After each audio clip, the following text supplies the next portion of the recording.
another episode of Aussie Tech Heads, episode 498, and it's the 11th of August, 2016. Footy season's nearly over. What's going on? It goes too fast, doesn't it? It's brought to you by athwebhosting.com.au, and if you smart little cookie and you visit the site often, you would have seen that it's all been transferred over to HTTPS. That's right. We're taking your privacy very serious. Not like the Australian government, but we'll get into that pretty soon. I fear that is coming, and as one of the topics for tonight's show. All right, so look, we have got a few panellists this week, and let's go around the grounds. We'll start with the new guy that we haven't heard from him for a little while on this show, if at all. I can't remember. Maybe he can tell us. But it's Michael from the Aussie Mac Zone. How you doing, Michael? Fantastic, thanks, mate. How's everyone? Yeah, not Looking too bad. Good. Thanks. Now you've had to travel to Townsville to get a gig on the show. Yeah, good. yeah. Got to be in Queensland to work here, don't you? That's right. We make Eric an honorary Queenslander. No thanks. How are you, Eric? Oh, very well, thank you, sir. That's good. Good to hear. And William, how you going, Will? Hey mate, how are you? Yeah, not too bad, thanks. Look, just for the record, just because I live in Queensland doesn't make me a Queenslander, all right? Yeah, me neither, really. Push comes to shove. So most of us are in Queensland, but we all come from New South Wales. Yeah, that's right. All right. Although, being from northern New South Wales, Brisbane was technically my capital city, so, it's a bit... All right, so look, if you can catch us on the Aussie Tech Radio, the easiest way to do that is just go to load up your TuneIn Radio app on iOS, Android, Windows 10 or desktop or whatever, TuneIn Radio app, and just search for the Aussie Tech Radio, 24/7 wall-to-wall Aussie Tech podcast, maybe a little American one thrown in, used to have an Aussie in it, that's why it's in the lineup, so no complaints there. Facebook.com/Aussie Tech Heads and YouTube.com/Aussie Tech Heads. Don't forget the Aussie Mac Zone, of course. And how is the Aussie Mac Zone going, Michael? The Mac Zone doing excellent, thanks, mate. I've finally got the audio sorted, I think. Oh, good. I thought I had it right, and then it dropped off again, and last week's show was pretty good, I think, so... Audio's a bit of a dark art, I think. Unlike us, we never have audio issues. Our audio's always Never. perfect. Every week. Together, Michael. Jeez. Yeah, every week for 10 years. Now Aussie Mac Zone, what they were doing... Oh, what's happened here?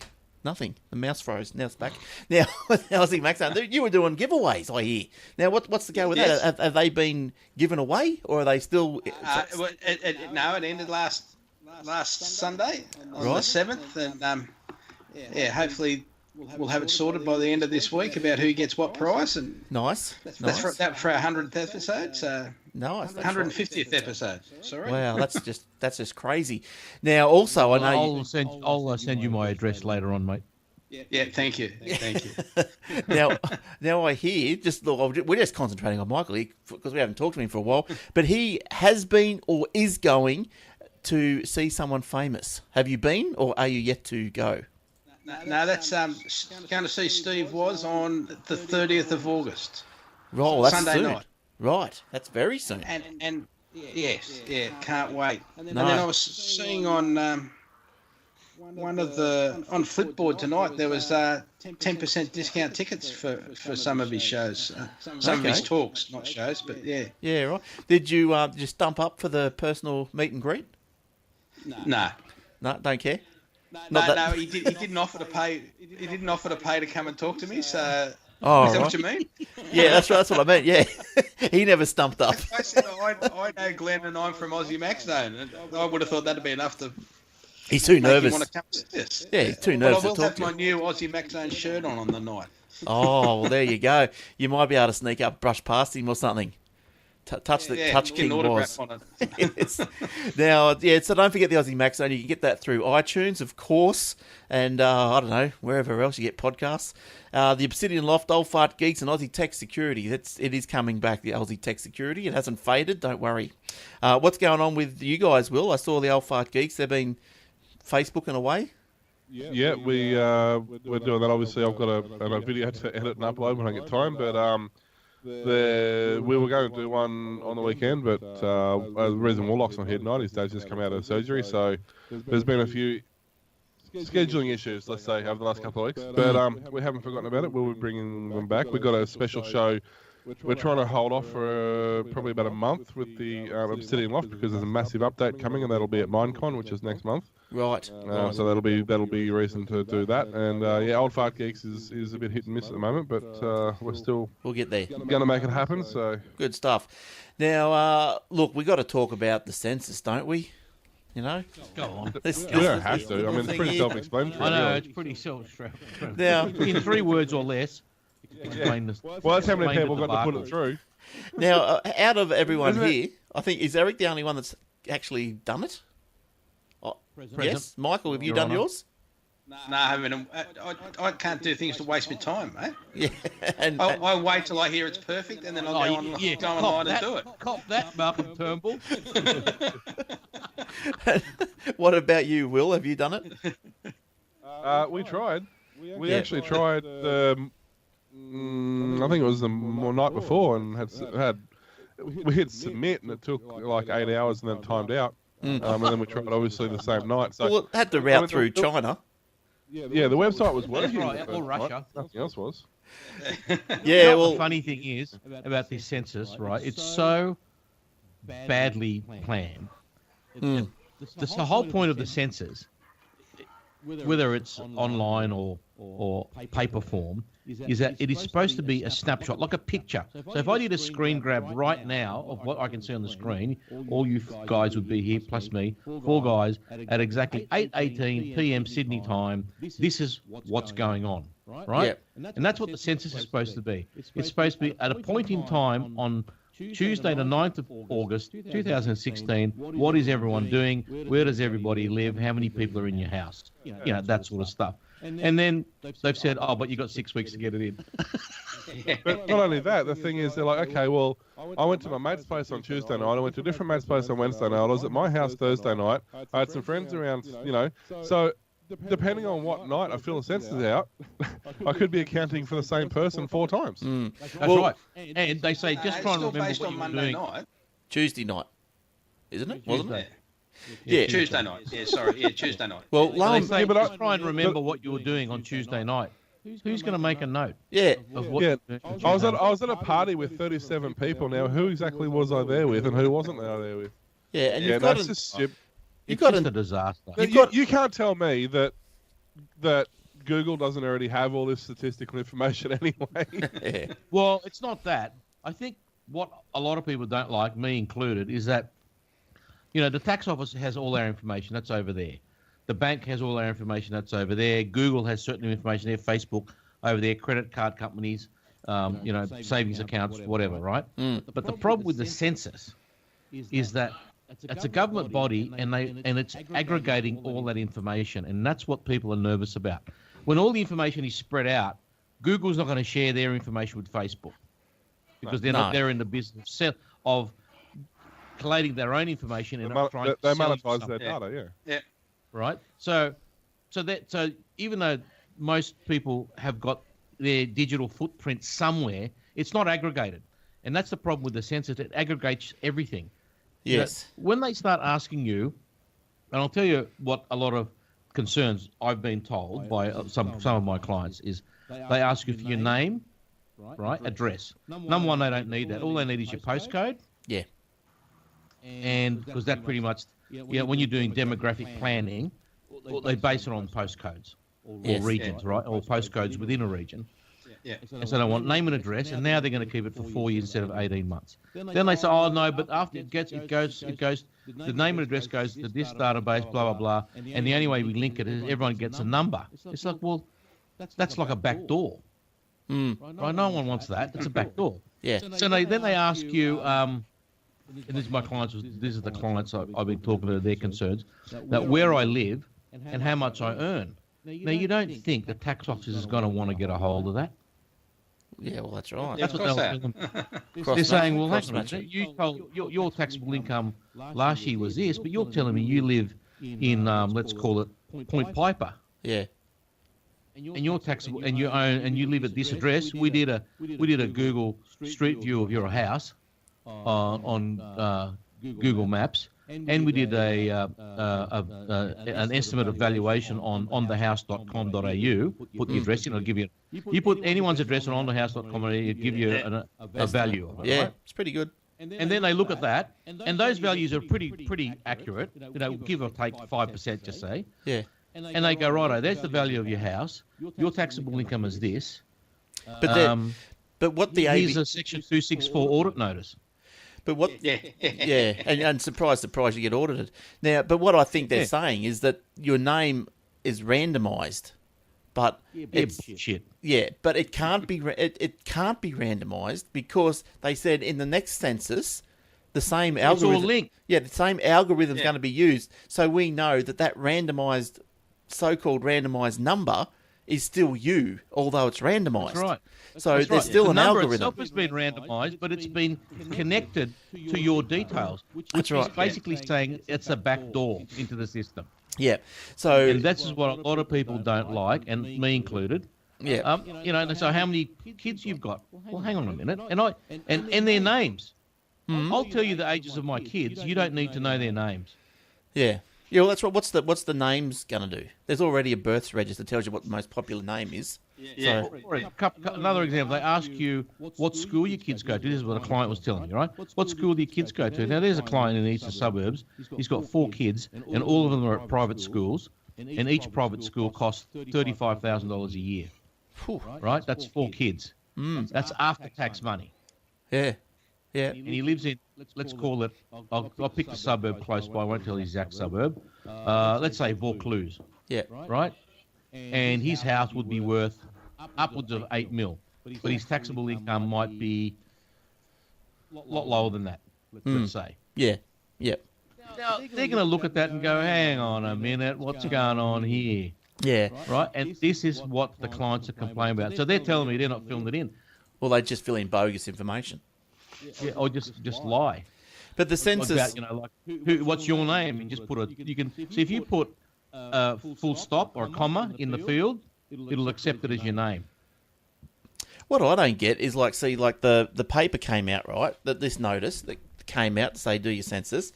Now it's not even addressed to me; it's just addressed to the householder. So how do they know? Are they going to cross-reference? How do they know if I don't even do it? Are they going to cross-reference my name against? No, they'll check. No, they won't. Also, they'll have. They've got probably some sort of engine or search engine or algorithm at the back end. They're saying, okay, let's check this street.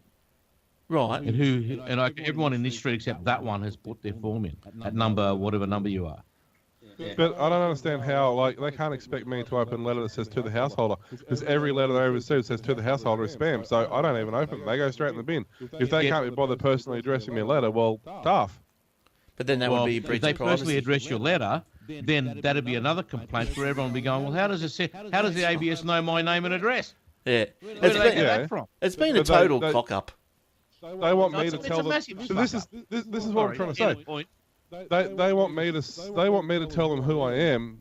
So, but if I don't tell them who I am, how do I know who I am to find me that I haven't told them who I am because they don't know who I am in the first place? Well, like I said, if you put a comma or a full stop in the name field, they'll accept it. You could have put any address on there, and they wouldn't know. So that's what I'm saying. They're supposed to find me for not filling out the census.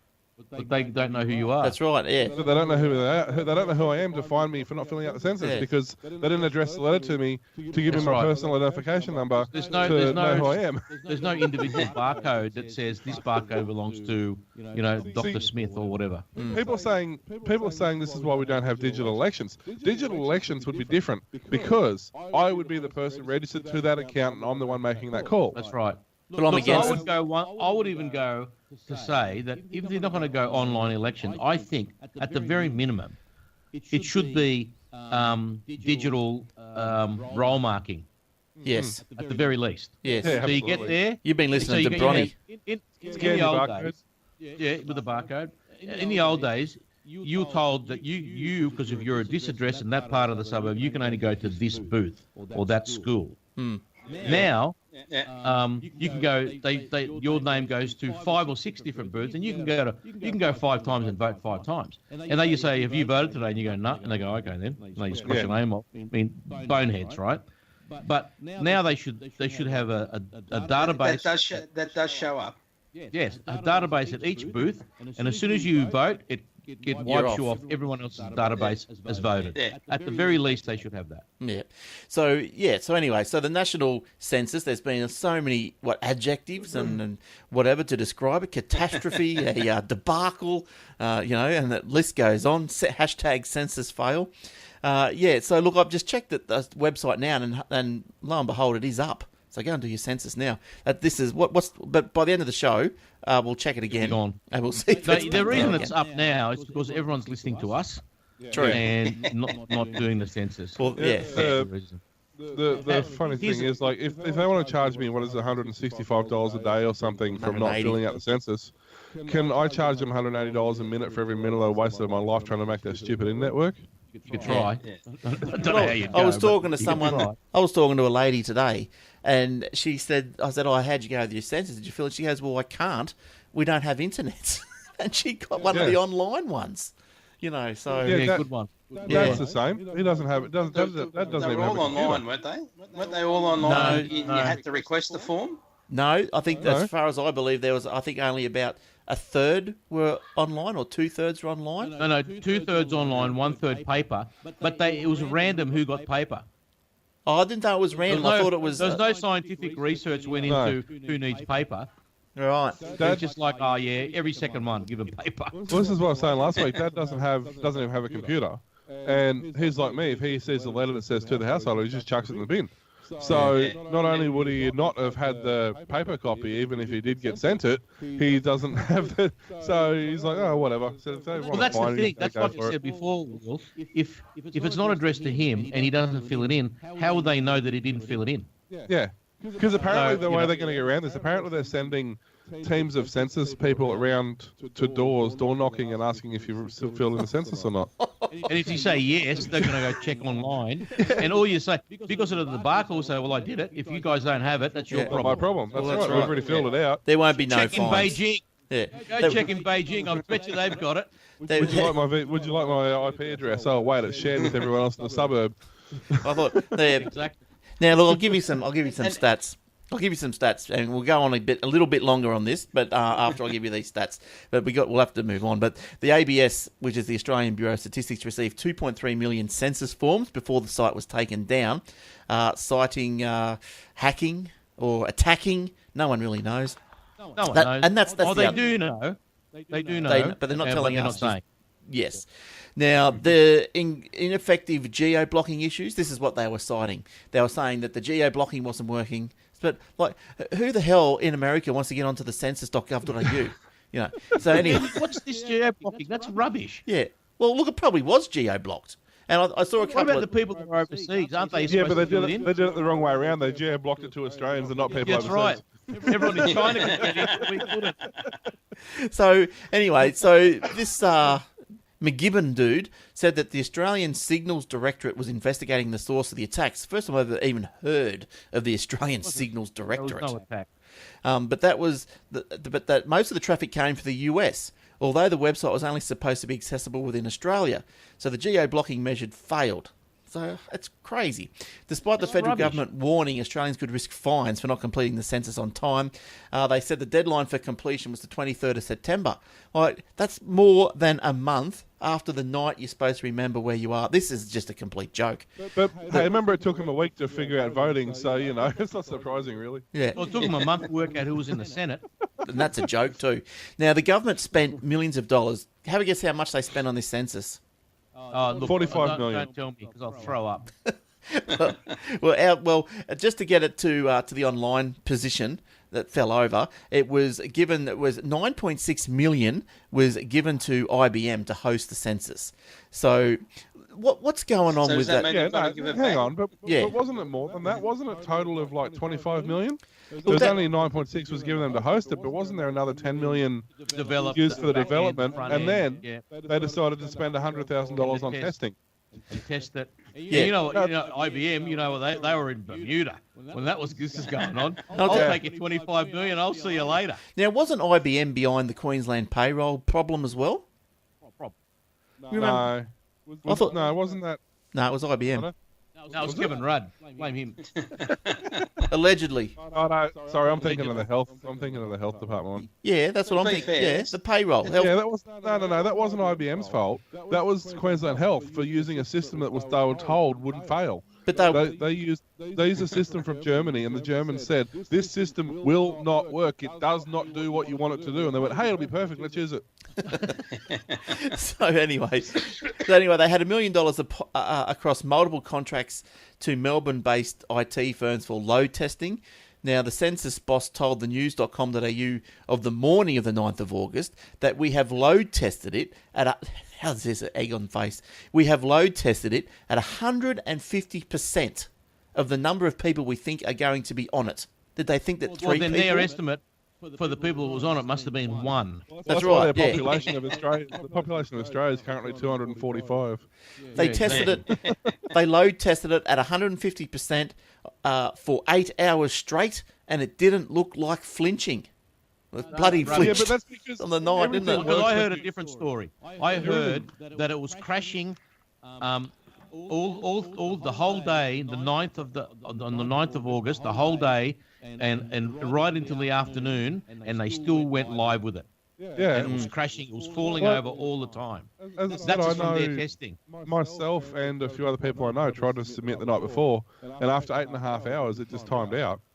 Yeah. So that's rubbish that they tested it. When did they test it? Last week? No, they tested it the day before they was due to go live. Now, I'm just thinking of other worldwide organisations that probably would, have to handle this sort of traffic. And one that immediately comes to mind would be the iTunes store, Michael.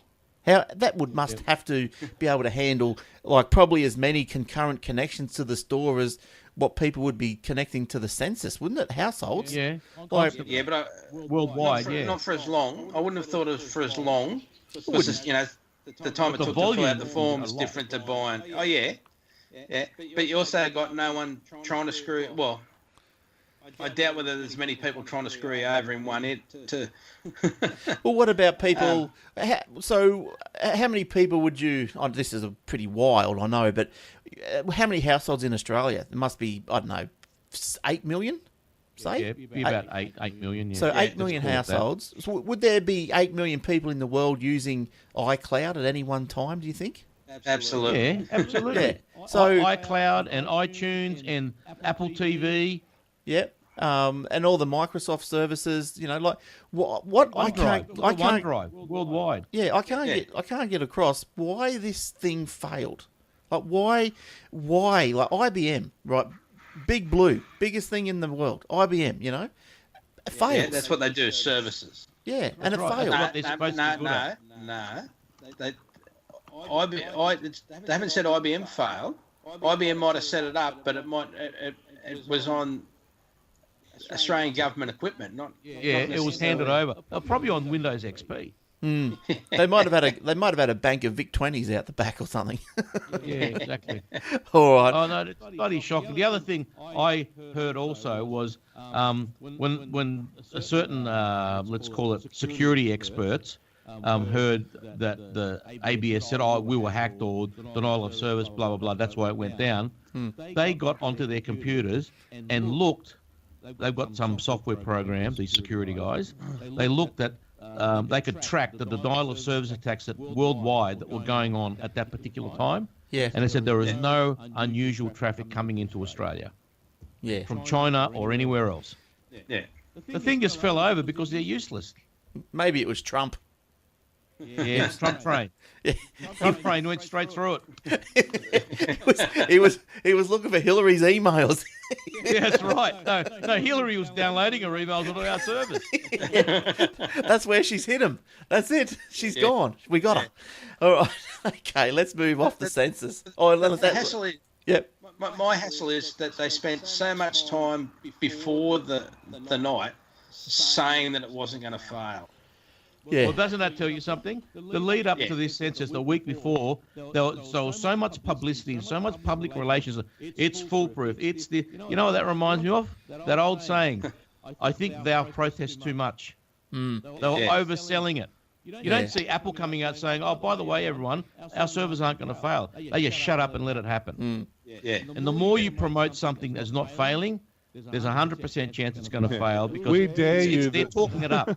It's talking it up. It's over. They're trying to talk it up to get more confident. But look, I didn't even try on Tuesday night. I forgot about it, whatever, because I just had in my brain I could do it the next day. And why would I want to do it Tuesday night? I'm tired. So I thought, well, I'll do it Wednesday. I didn't even try. So I wouldn't have been alone. So there must have been hundreds of other people doing it as well, not trying. Big problems, big problems.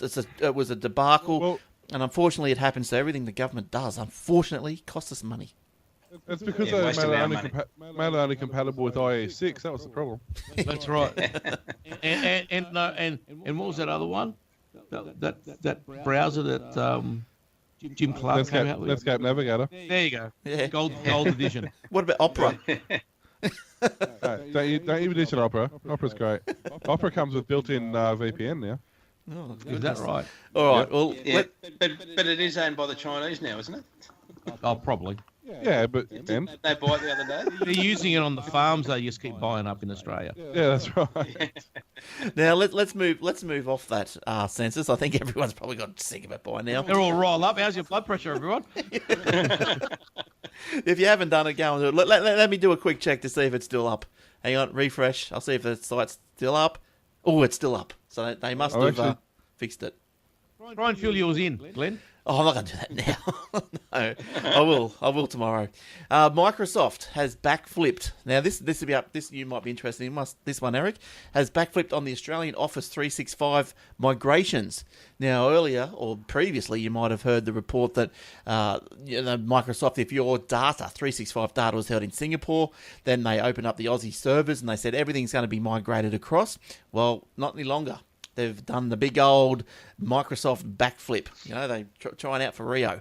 The 365 data to local, blah, blah, blah, blah, blah. Customers now have to opt in to get their Office 365 accounts migrated to the Australian data centres. All right. Well, there's a pro and con to that. I don't care either way. But you're thinking, okay, if my stuff's on Singapore server, what rights do the Australian government have to have access to it? That's the first question.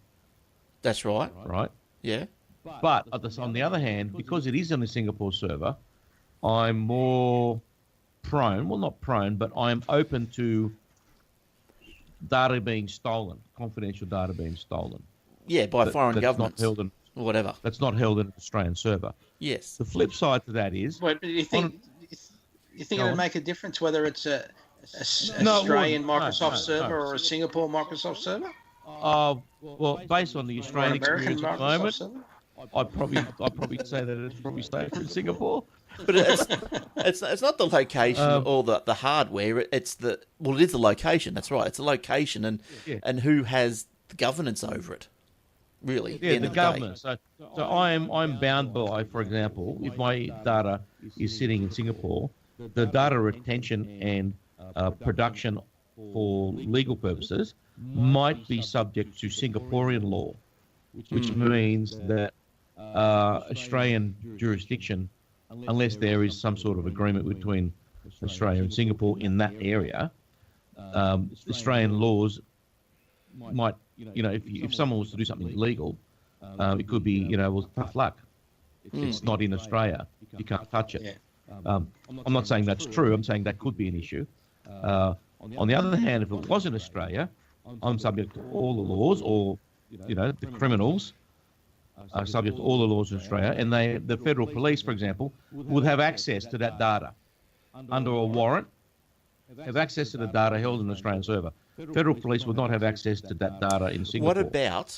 What about if, because you've signed up for the Microsoft account through Microsoft Australia, so the government comes to them and says, to the court or whatever, and says, okay, well, Microsoft Australia, we want to know what you've got for Eric Franco's account. And they go, well, okay, here it is. We just have to get it from the Singapore server. Well, yeah, that's right. They'll say, yes, he signed up for us. It's an account in a service provided by Microsoft Australia.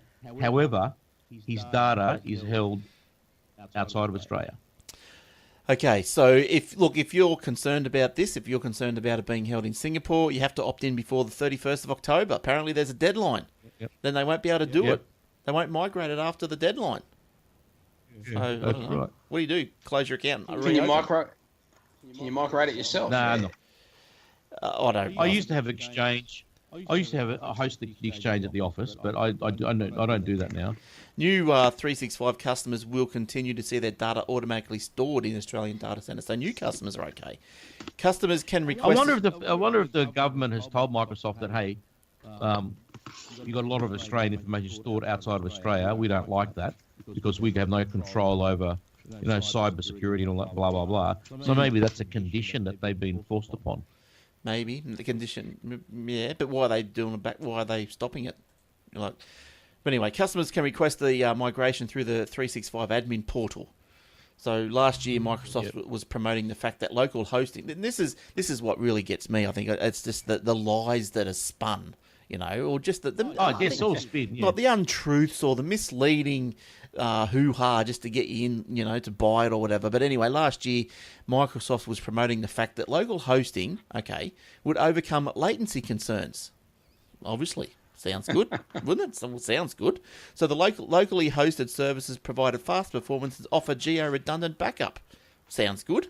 But in a new blog post, Microsoft claimed, this is new blog post this week, Microsoft claimed that being located closer to the Office 365 data center doesn't guarantee better network performance. Well, then I might as well leave it in Singapore. Well, that's what they're saying. Leave it in. It doesn't matter. Don't worry about migrating. Leave it in Singapore. It won't affect your latency, but of course it will. It's another. Of course it will. 2,000 miles away. Of course it will. And the rest, 8,000 miles away. Yeah, it's a longer pipe. Of course it's going to affect latency. So that's right. It's like if you get in the car, it's going to take me 10 minutes to buy a chicken at Charcoal Charlie's down the road here, or I can drive 8 hours and get one. Of course, the latency's a lot less. All right. Now, let's get on to... Well, let's have... Will, did you have anything you talk about? And then we'll get on to one of Eric's stories. And Michael looks like Eric's got a few Apple ones, so Michael can chime in on those. Oh, you gotta hang around for this one, mate. Couple of stories. I think, was it last week or week before, we talked about how Tesla was under fire because their autopilot feature failed and somebody was, asleep behind the wheel and they had an accident that killed them. Despite the fact that Tesla says, don't take your hands off the wheel, it's only to help you, it doesn't actually, drive for you. But this week, an event this week has proved that Tesla's autopilot feature does actually work. Joshua Neely had purchased a Model X and had grown to cautiously trust the autopilot feature during his 45-minute commute to work. The lawyer was only 8 k's from his office when he felt a pain in his abdomen. He immediately called his wife and they decided it was best he go to the emergency room. This is one of the last moments of the drive he remembers. The 37-year-old curled in pain on the driver's seat as the vehicle's software navigated itself to the hospital just off exit ramp, some 32 k's down the highway. Doctors later told Mr. Neely he's lucky to survive as he suffered a pulmonary embolism, a potentially fatal obstruction in the blood vessel of his lung. While Mr. Neely admits he could have pulled over and called an ambulance, he believes he was just able to reach the hospital quicker using autopilot. Well, there you go. That's a good result. Reminds me reminds me of the Apple Watch saving lives. Jeez, what a good watch that is. It's absolutely. Their autopilot feature, the way they go about it, is amazing. It's so different to the other people's approaches on self-driving cars. It's really worth, if you get a chance, jumping on YouTube and just having a look at some of the amazing things you can do. So these Teslas, so that you can buy these things now, autopilot ones. Yeah. I'll be getting one. So you can. I would love to get one. I wonder if you can take it for the test drive. My next car will be the Tesla. Not a chance in hell I'd ever afford one, but I'd love to get them. They're the best thing ever. No, mate, you know how to hotwire a car, right? You can't do that with a Tesla. In an electric car, same thing. only if I can get the keys and the phone attached to it. Yeah. Yeah, that sounds all right. Yeah, Tesla sounds good. All right. They're really good. Yeah, Eric, give us a story. Come on, buddy. Here's a story of a lovely lady. 3 girls. All right, this is not a bad story. I actually look forward to this one. It's my second Apple story, which is a bit of a boo hockey. Apple said to be planning first pro laptop overhaul in 4 years. You'd be happy with that, wouldn't you, Michael? Absolutely. The new MacBook Pro since I think the last one they did was 2012. That's The last decent one. that's a long roadmap, isn't it? Like It is. It is. that's It is. a lot's changed in 4 years. Jeez. Well, see, apparently, No, that's the problem. It hasn't. Oh. But go on, Eric. I'll let you finish sorry, first, mate. Eric, my little buddy. hang on a minute, just move you over to the left-hand side of the screen, Move him off the screen.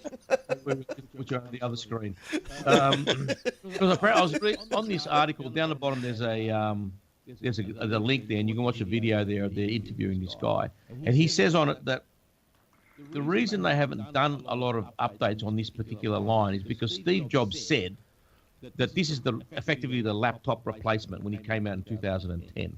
And so they really stopped putting a lot of work into the MacBook Pro. But they flattened out. MacBook Pro started to flatten out the iPad started to flatten out in 2013, 14.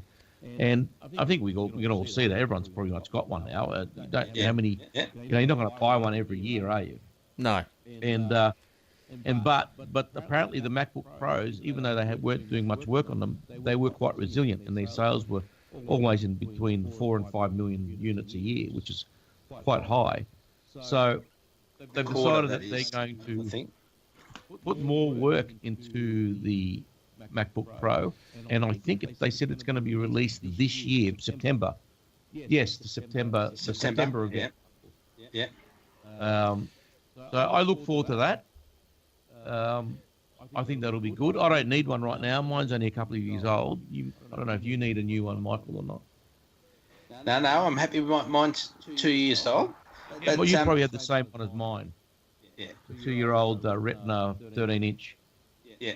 What's the? Do you know, Michael? What if there are any new bells and whistles that are being planned for the new MacBook Pro? Well, we think it's got three or four USB-C ports. Right. So one's charging. At least 2 of them will have the Thunderbolt 3 on them for the speed, which means that you can go out to other displays and connect, real super quick hard drives, Right. arrays to them. That sort of thing. Yep. And USB-C is probably the thing of the future. Apparently the function keys are going to disappear as well from the keyboard, Michael. Not sure if I'm all for this or not, but it says here the most significant addition is a secondary display above the keyboard that replaces the standard function key row. Instead of physical keys, a strip-like screen will present functions on an as-need basis, depending on what you're doing. So if you put up iTunes, then all the volume and all the play buttons come up in front of you on the screen. If you're using Word, then the cut and paste and all that sort of stuff comes up on the screen in front of you, like a virtual function key. And it'll be automatic depending on what you're doing. So some That's what you're doing, yeah. Some of the things here in this article, Eric, that you've posted here, as well as the USB-Cs that Michael just said, it's going to be slightly thinner than the current models. Yeah, I like that. They're not, but are not tapered like the MacBook Air, and at least and the latest. Oh, that's okay. Yeah, one of the new MacBook Pros will have a smaller footprint than current models. The pressure-sensitive trackpad is also slightly wider, an option for full version featuring a high-performance graphic chip from AMD will be available. Then it keeps going on. The new graphics card is more than 20% thinner. The new design will include USB-C. Yep. Apple is planning to bring over its Touch ID fingerprint from the that ID thing from the iPhone to the MacBook Pro line. It's tested versions of upcoming laptops that integrate the scanner beside the new function key display. The Pro laptops will encrypt the fingerprint data exactly the same as the iPhone. Apple will also release a new version of its Mac operating system Sierra this fall that brings Siri, new messaging and photo management features, deeper cloud integration. You know, Michael, you know what amazes me? Why don't they just make it a touchscreen already? They're bringing all these iPhone functions to it with the thumbprint security and all this sort of stuff. Just make it a touchscreen already. Leave it in the current form. I don't mind if they leave it as it is. You haven't, like, they're bringing in what they consider to be the better iOS thing. I don't know if that was bringing the best iOS functions to the Mac operating system, and they take in what they think the best Mac operating system functions are to the iOS. Yeah. But your iPad Pro models are your touchscreen models with your keyboard or whatever. That's right. That's your differentiator. Yeah, I know what you mean, but I think a lot of people are a bit frustrated that it should make it a touchscreen already. I understand why they won't do it. Well, you buy an iPad Pro. If you that's what they want. See, you bastardise your sales if you combine it. So that's fair enough. I do understand. So you got to differentiate. That. Yes. But now, yes. Yeah, I just hope that Michael. I don't know if you agreed with me on this one. A few weeks ago, maybe a year ago, I can't remember now. That I went hard at the MacBooks that were released and how underpowered they were. I don't know if you remember that. I'm sure Garth does. And I went after Mac because I had a look at them, and they're beautiful. They're absolutely beautiful. I thought, right, I've got to have one. Beautiful colours, beautifully made. The finish was typical Apple quality, good stuff. Yeah. And I thought, got to have one. Got to have one. Then I looked at the specs, and oh my God, what the hell were they doing? My thing is, I hope they don't do that to this new line and put underpowered rubbish in it. That's my only concern about this one. No, I think so. The hassle with when they released the MacBook was that Intel. I think Intel had been promising a certain type of chip, and by the time that actually got time to Apple had to ship it, that chip still wasn't available. Why couldn't they use the MacBook Pro chip in it? Because they hadn't designed it around that. Yeah, and the MacBook Pros got fans in them, whereas the MacBooks don't have fans in them. Right, so they were relying on a specific chip type and size, obviously, and then the only thing they could put in it was my 1998 Pentium M on it, inside it.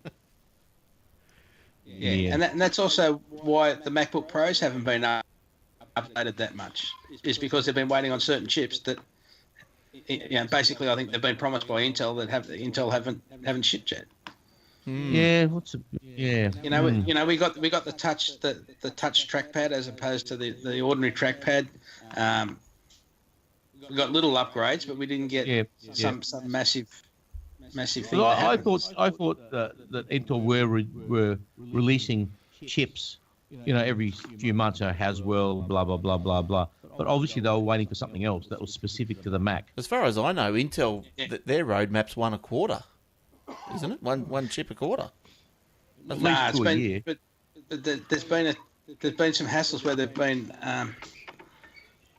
Renee Ritchie talks about it better than I do, but like Apple have a TikTok period for we have the iPhone and then the iPhone 7 and then the S, then the whatever, Yeah.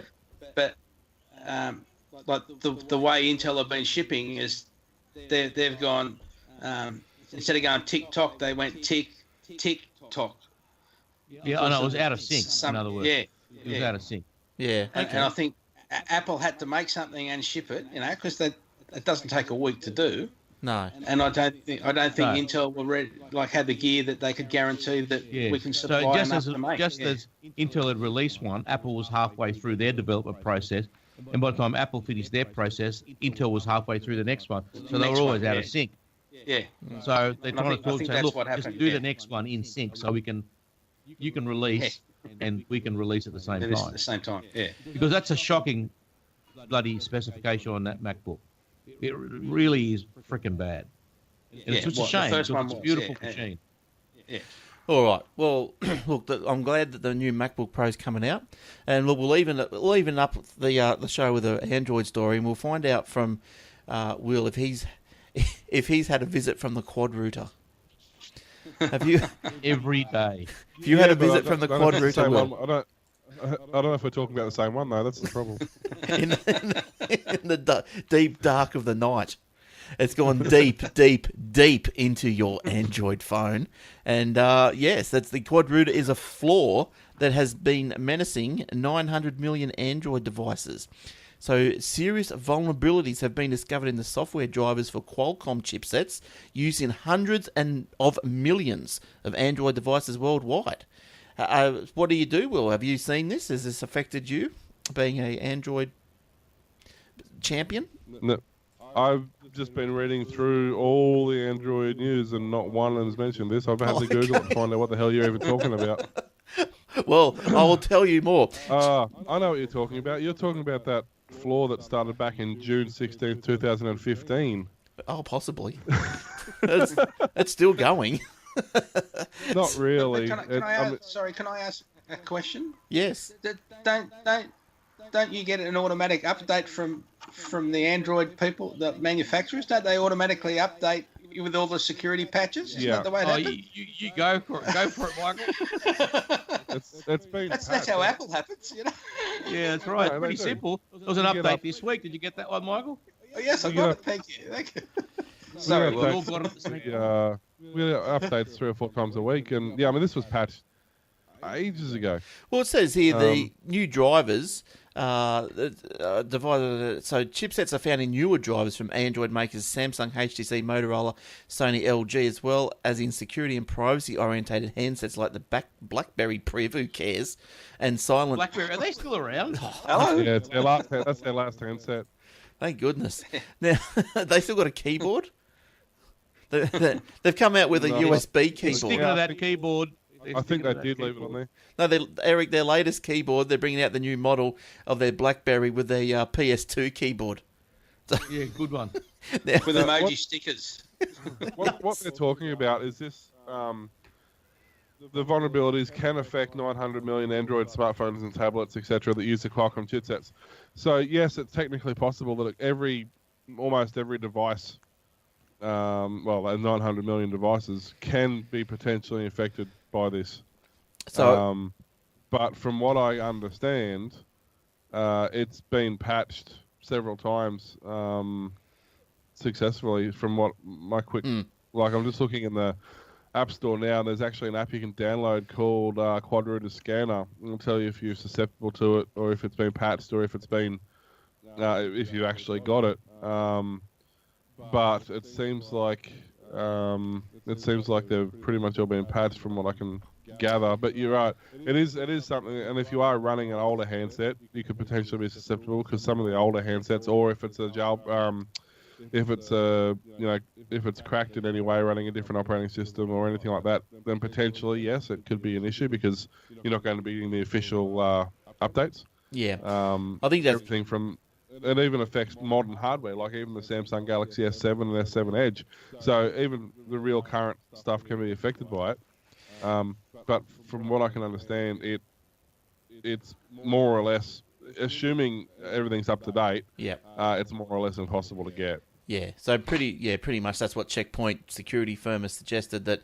Yeah, you don't root your phone, and you don't install apps from other than the Play Store, and keep it up to date. Having said that, if your phone is rooted and it's running a different version, chances are it's running a different version of the drivers that this attacks anyway. So there's still a pretty good chance that you're still not susceptible to it anyway.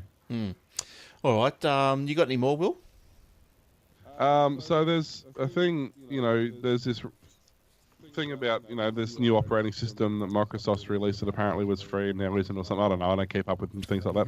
But London's Metropolitan Police is facing questions over why it still has 27,000 PCs running Windows XP. Oh, jeez. Like many large organisations around the world, London's Met has been paying for Microsoft custom support agreements in order to continue receiving security updates for the operating system, for which Microsoft stopped patching for free in April 2014. In April last year, the Met revealed that it had some 35,000 Windows XP machines under its support arrangement, and since then the Met has upgraded 8,000 of them to Windows 9.1, but still has 27,000 PCs still running Windows XP.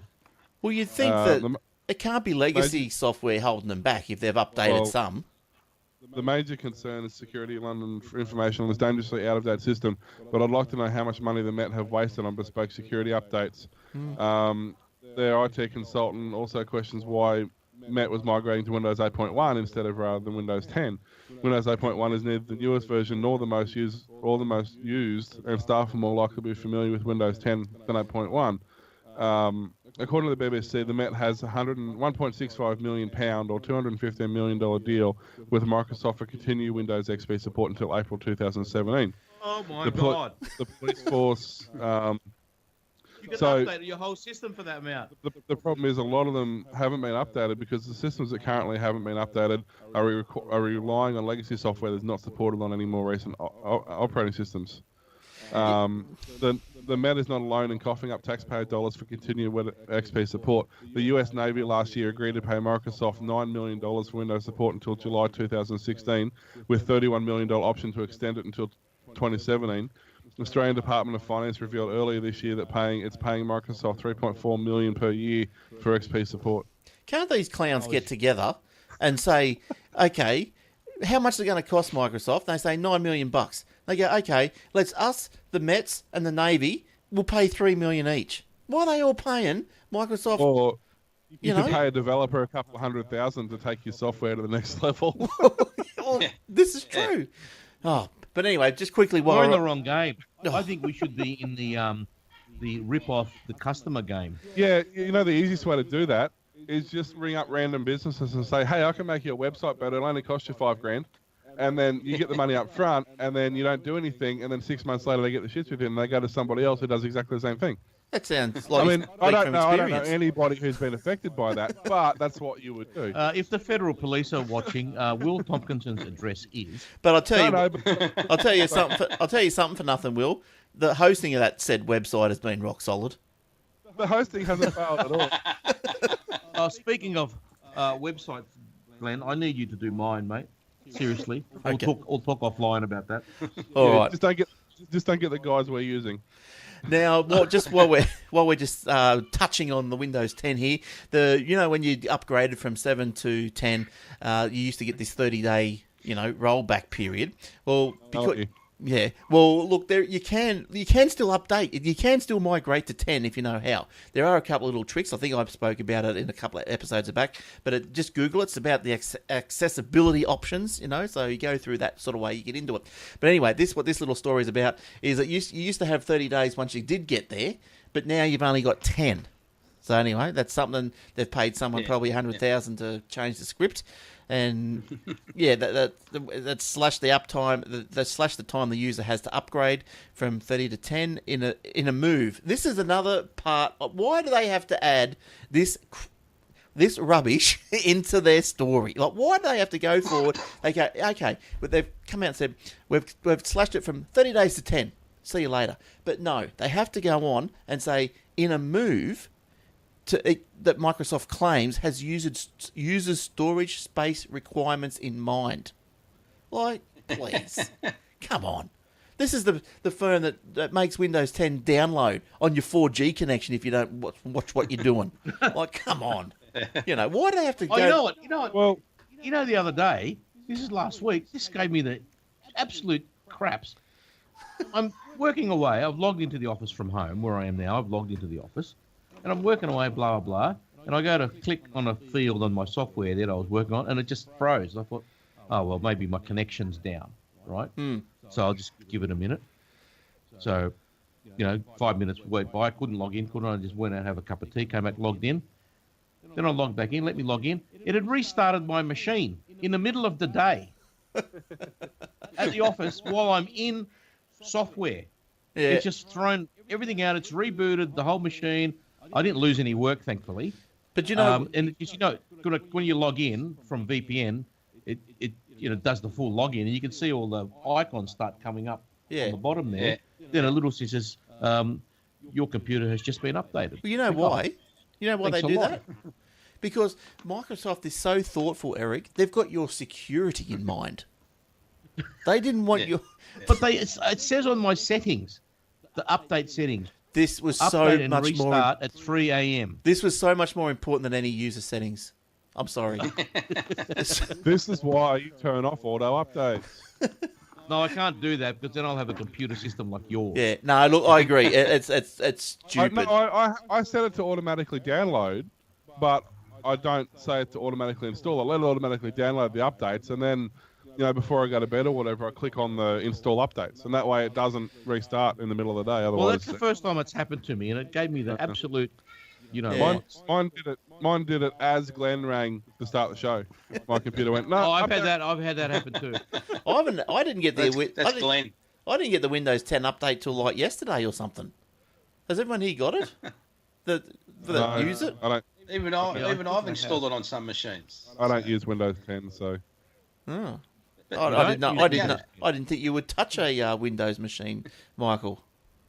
Oh yeah, well I have With some gloves. customers that they've got, one Windows machine for some archaic bit of software, and Yeah. I just force them to update. That's all. Well, honestly, I kind of agree with you. The only reason I run Windows is there are two pieces of software that I use, or one is hardware-software combo, that I cannot get Linux variants for. If I could get Linux variants for it, I would not be running Windows at all. There's no other reason for me to be running it. But Well, I as your tend to hardware agree with software that. people updated it to a later version of Windows for a start. Well, that's the other Well, reason I haven't upgraded to Windows 10, because there are no drivers available for it. Yeah. So, like, I was at a car club, went out to the Menangle Trots the other night, just to be very specific. And Right. the guy came in just before the racing started and started up all the TAB, these little TAB betting machine things that they've got. And like, there was 4 of them there, and they were all XP. I couldn't believe it. So well, yeah. it's probably XP-CE. It's probably the embedded, the CE version. Most of the ATMs and most of the tablets and most of the portable booths you see use the CE, the embedded version, and all the point-of-sale systems, all the tills at Woolies, they all run CE. Well, this is not broke, don't fix it, eh? That's what Exactly. that's what the motto is. Now, But Eric, having said that, too, most of them aren't exposed to the internet. They're all only exposed internally. So except if they if it was on your machine at Target, didn't they have a problem? Remember, last year or something, I think, didn't the Target FPOS machines get... Yeah, that was Target America, Yeah, they got smashed. What else, Eric? You got another story or two, haven't you? I have an Apple car story. I will never buy an Apple car, by the way, just to be clear. but it looks Because? like good with your Apple Watch. Michael's already It's the same dreaming as about Tesla. it. I will never buy an Apple Watch either. Sorry, I Michael. want that. Go and have a look at that Targue that Yeah, they bring I out. so want that. Yeah, go, Eric. iCar release date, rumours, features, and images. Apple has tripled its R&D budget to $10 billion. Project Titan to roll out 2021. Now, how long? That's 5 years from now. Okay, well, that's a reasonable time frame. Reports that Apple is developing an electric iCar. Well, if they call it iCar, no one's going to buy it. No. Tesla. That's a perfect name for an electric car, Yeah, right? Because it's after Nikolai Tesla. Yeah. Right, perfect. The guy that invented electricity. It won't be That's iCar. perfect. But why would you invite? Why you call it iCar? Give me a break. Because it goes with their iCloud for their iPhones who are using their iWatch. So that No, then I can be called an idiot. It's not an iWatch. No, it's Oh, not an no, iWatch. No. See, And Michael then picks you up straight away, Will. It's not an iWatch. it might It's as well developing be. an iCar to rival Tesla. With reports that Apple is negotiating with BMW and poaching Samsung employees. Oh yeah, you want them developing your car, especially battery specialists. Oh yeah, you want that? Yep, that's what you want. Actually, Cookie they're Monster's probably about gotta the ones. go. They're probably about the ones you do want. Actually, Samsung batteries are amongst the best in the world. Oh, are they? Not phone batteries, actual like 18650s and They're stuff. gonna have all these little phone batteries on the bottom of the car. But also, They do.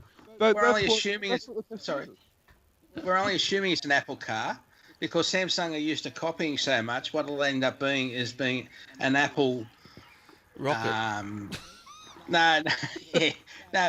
Things like an Apple Earth excavator or an Apple, you know what I mean? All those Yeah.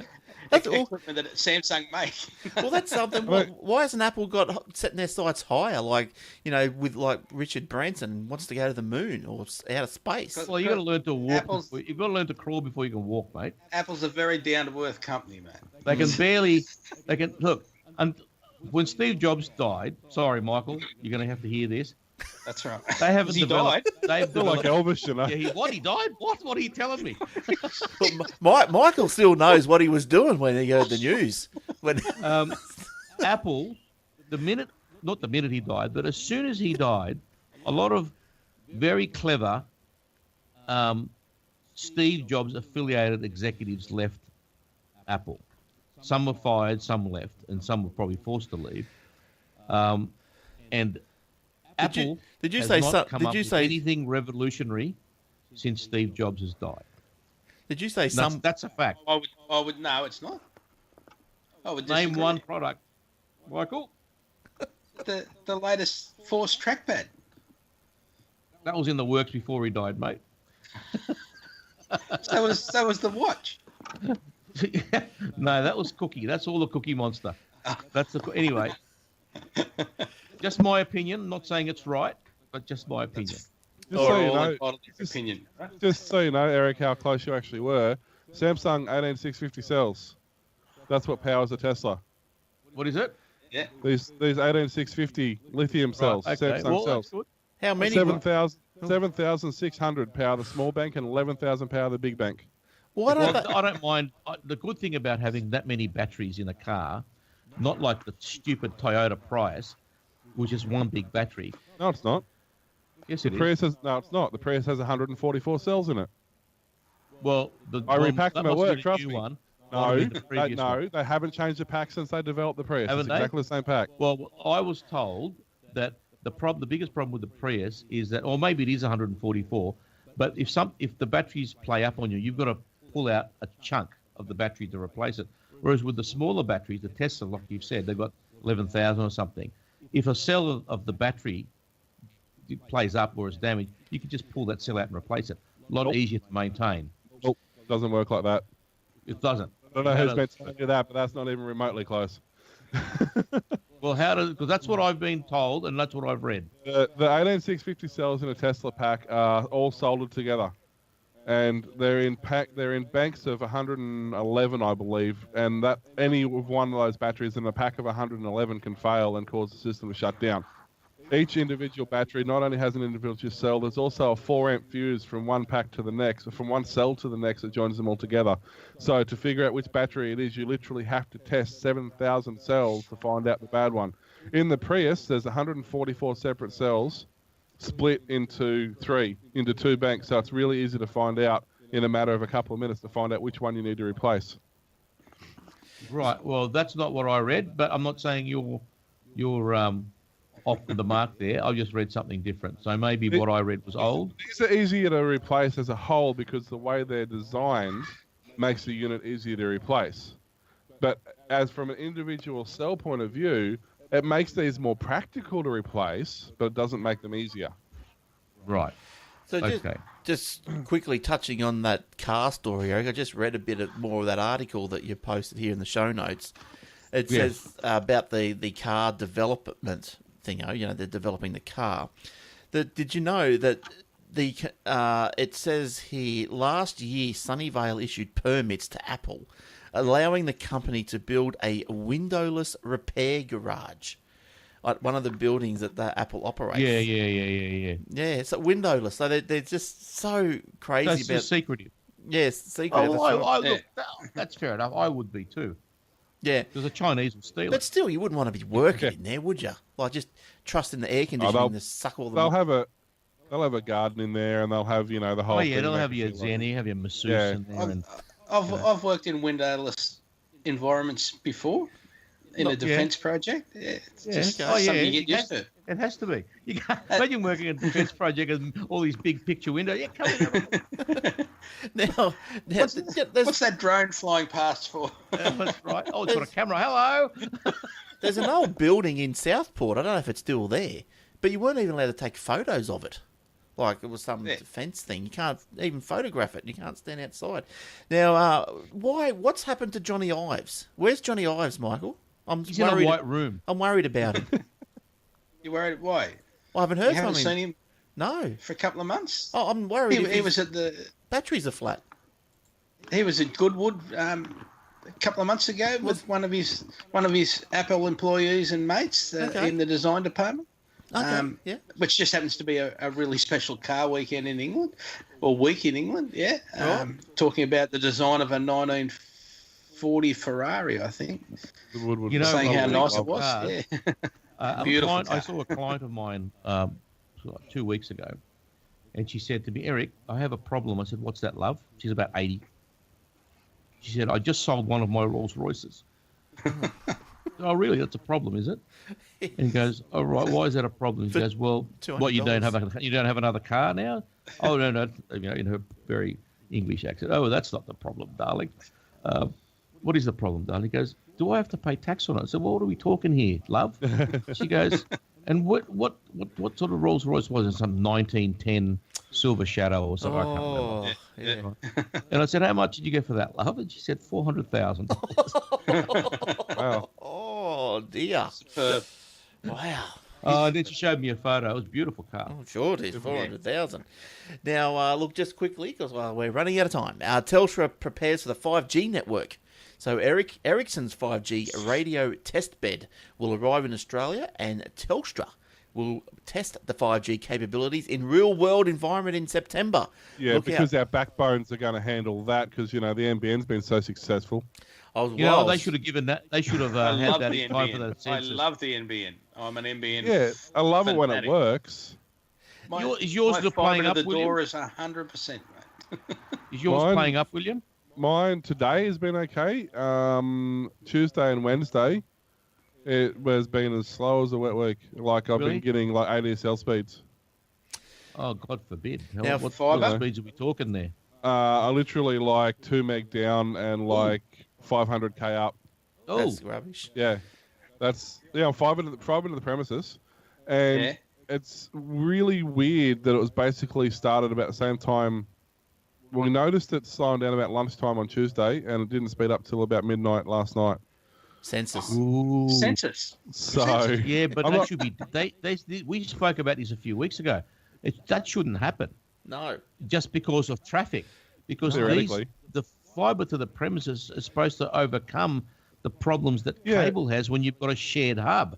It's all fine and dandy having fibre to the premises. The problem is the exchanges bottleneck, and then they go into the major trunk lines the bottleneck, and then they try and hit us overseas cable that just hasn't got any data bandwidth left. But anyway, That's really, really bad, Will. That's unacceptable. that is. Yeah, I mean, I'd move. Well, you're it better was- off on cable.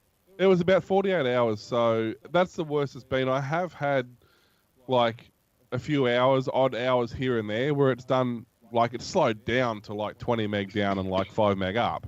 So it's If still you usable, restarted but, your router, does that fix it? I actually restarted my router because I restarted everything. I even pulled the NBN box off, unplugged that, which is battery backup. Unplug So I that. had to actually unplug the battery to unplug it because the battery backup wanted to keep running. So I actually unplugged that right from the whole thing, shut down every system, shut down all my routers, shut down switches, the whole lot, turned everything back on. It actually took 45 minutes for my NBN router to reconnect. Oh, you're joking. So, Holy, that yeah. is just So- unacceptable. okay, that's not a regular occurrence, but the fact that that's still happening tells you Shouldn't there's happen something at all, not right. You restarted the router even from the main electricity supply.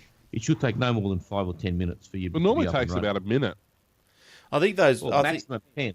I think those modems were approved from the Australian Signals Directorate. Yeah, Oh, I they're think so. so I think they're bad. the same ones at the back end at the census. But anyway, just quickly getting back to this 5G business. The 5G networks are not expected to be ready before 2020, and Everything's in the future with this country. Yeah, because that way Everything's no in one the future. has to actually make any plans then. You'd think we were living in Spain where everything is mañana. Worry about it tomorrow. Yeah, It's think of it, it's like four a third world. elections away, son. Oh, it's like a third world freaking European country. now Pathetic. but we're going to do the test. They're going to do the test at the 2018 Commonwealth Games. So there you go on the Gold Coast. yeah, good. Yeah, Oh, Yeah, that'll good. work. How many 5G phones will be available then? yeah, 2. Yeah, two. One There's for Malcolm some- Turnbull and one for his traitorous treasurer. There are some that are they're starting to already release some 5G phones now. Oh, yes. What, Samsung So- ones or Android ones? I know Samsung. Yeah, I know Samsung's doing it. HTC is doing one.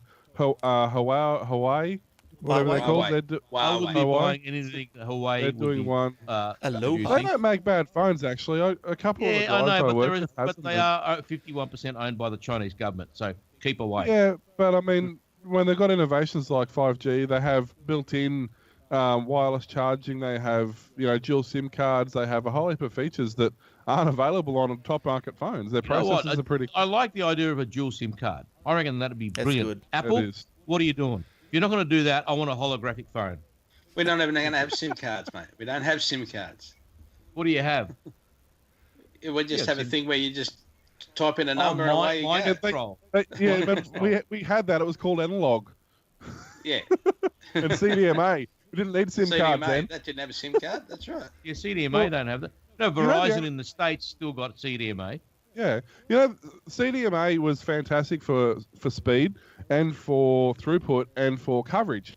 Yeah, Its downfall was you couldn't do data and voice at the same time because an analog network couldn't handle that. The reason that we no longer use CDMA in this country is the military wanted it and they wanted the airwaves free. So the CDMA towers still exist, and if you look, you can still see the repeaters and the booster boxes on the towers. But it's used for military and for government purposes. So they still have to maintain them. Like, they're still there and they're still active.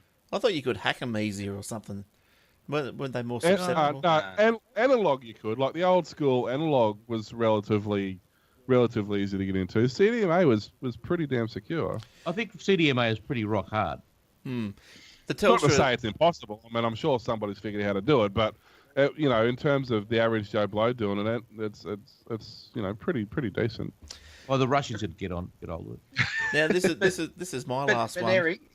Eric, but hang on, I'll just ask Eric, because Eric commented about 51% owned by the Chinese government. But what about our power grid in New South Wales, mate? Oh, they got knocked back, mate. Don't worry about that.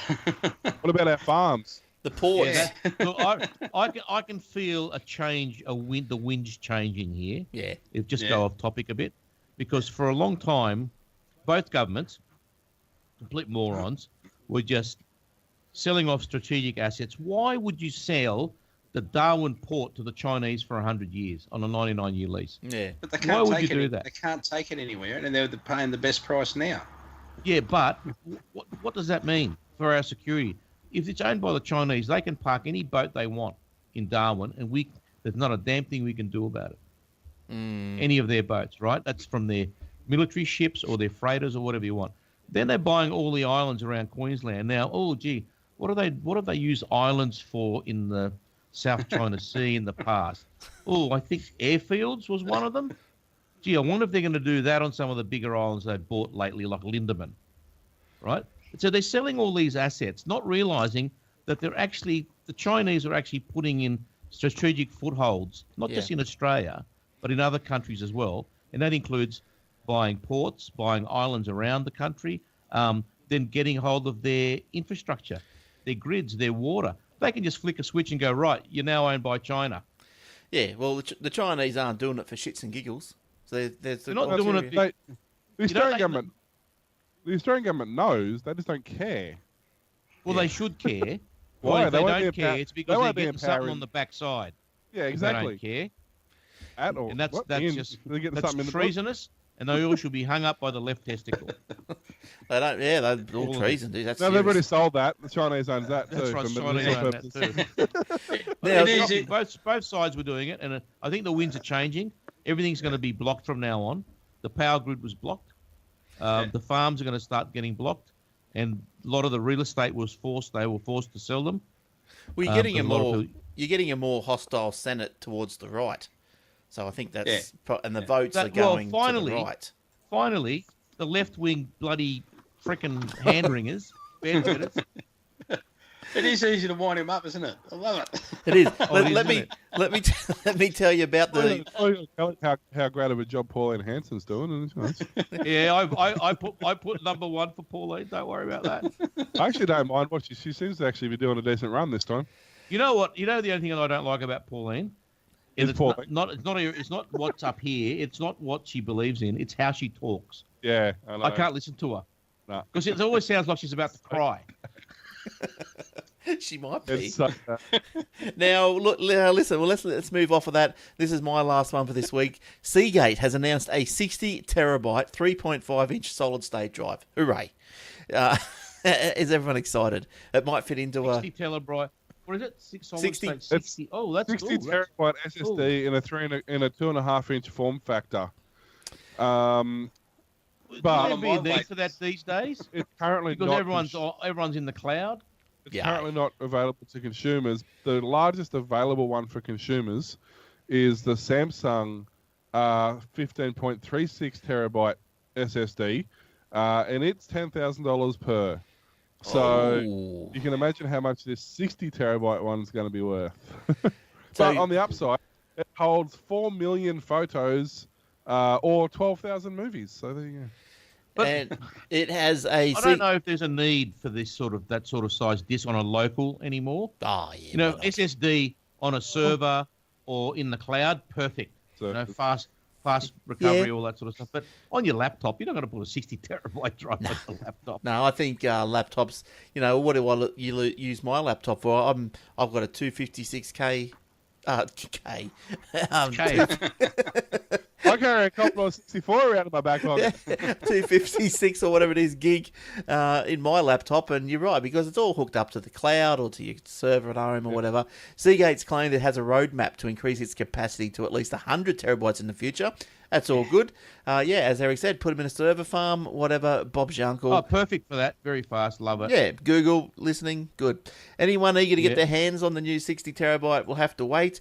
The device isn't due to enter mass production until early next year, and while it's a single controller architecture may have driven down the cost per gigabyte, the overall price of the drive is likely to be high. Immense.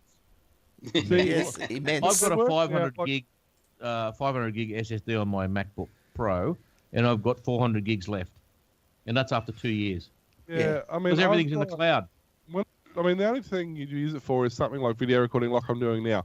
I record in RAW, which is the uncompressed, obviously. Which the only real benefit is it makes editing a lot easier because you don't have to worry about uncompressing it to recompress it. But to do a 1 hour show in RAW is, a good 60 gig, 70 gig roughly. Yeah. So, Yeah. you can use 100 gig just to do one video. So if you've got 3 or 4 episodes of various things, you're looking at 500 gig of data. So How long is there that are going to some take to mix applications down? like God. that. A 1 hour RAW video is about, as I said, the size of it. But it only takes, 25 minutes to render. Oh, to And then what? when you compress it down to 1080p, just say. 1080. Well, And then- it's recorded in 1080, but it's recorded in uncompressed. So the audio is uncompressed, the video is not compressed. It doesn't do any of the algorithms to make the data smaller, which means that when I go to edit it, I can put it straight into my editing software, add my overlays, add my cuts, do whatever I need to do, and I'm not uncompiling it to edit it to recompile it. I'm simply just doing the final compilation. So you do it there, and then you compress it. That's right. So that final compilation only takes 15, 20 minutes to do an hour of video because it's only doing a quarter of the work it would normally be doing. Yeah. Well, they say RAW is better, whether it be video or photos, because there's more information on it. Yeah. That's right. When you compress it, you share the blacks, you share a lot of a lot of the information that's in that video. Like for example, at the moment, if you look at our backgrounds are static, so that's probably only going to get refreshed 1 in 10 frames instead of when you compress it, instead of it drawing that backdrop every frame, it's only going to add a refresh to that in keyframes. Whereas when we're moving, the more we move, the more we do, the more data it has to compress around us to make that motion smooth. So Yeah. All right. Well, I think that's going to do us. Unless Will, did you have any more? I was talking about Telstra before, and they just made a $5.8 billion profit this year. Oh, Commonwealth Bank That did all? 9. There you go. Yeah, Now, 36. Anyone get the interest rates passed on no, yet? no, I don't even know. I don't even know what I'm getting. no. I know. Check. I didn't get them passed on. Sorry, Will. That's just in overs on the data going into the census room, isn't it? Might be. Just like on when my call goes over, my usage goes over, they charge me a lot. Is that how they made all their money? Yeah, probably. I'd say so. Now, what they do is they charge you, they hike your bill up, and then you're on direct debit, so you're forced to pay it. Then they won't refund it to you. They credit your account. You got to wait Yeah. 6 months to. That's why Yeah, you give them. money. That's why you give them an account that doesn't have money in it, so they can't take it out until you're ready for them to take it out. Yeah, well, I went to the ombudsman. I said, I want this money back. It's it's coming out of my credit card. I'm paying interest on it, and they said, oh yeah, they should give it back to you. Still waiting. So I've escalated my claim today. Jeez, Excellent. My I've problem. been waiting. Excellent. Yeah, I've been waiting for Optus to give me a refund for 2 years. it's Go to the hopeless. ombudsman.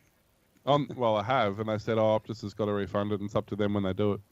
And Okay, St George, I'm with St George. They released the 0.14%. What did they drop the rate by? 0.25? 2.5, I think. So they're passing on just over half.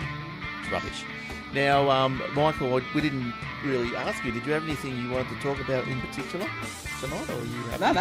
I've just been enjoying the banter. Okay, good stuff. Good stuff. Well, Eric, I think you're out of stuff as well. Good stuff. Peace out.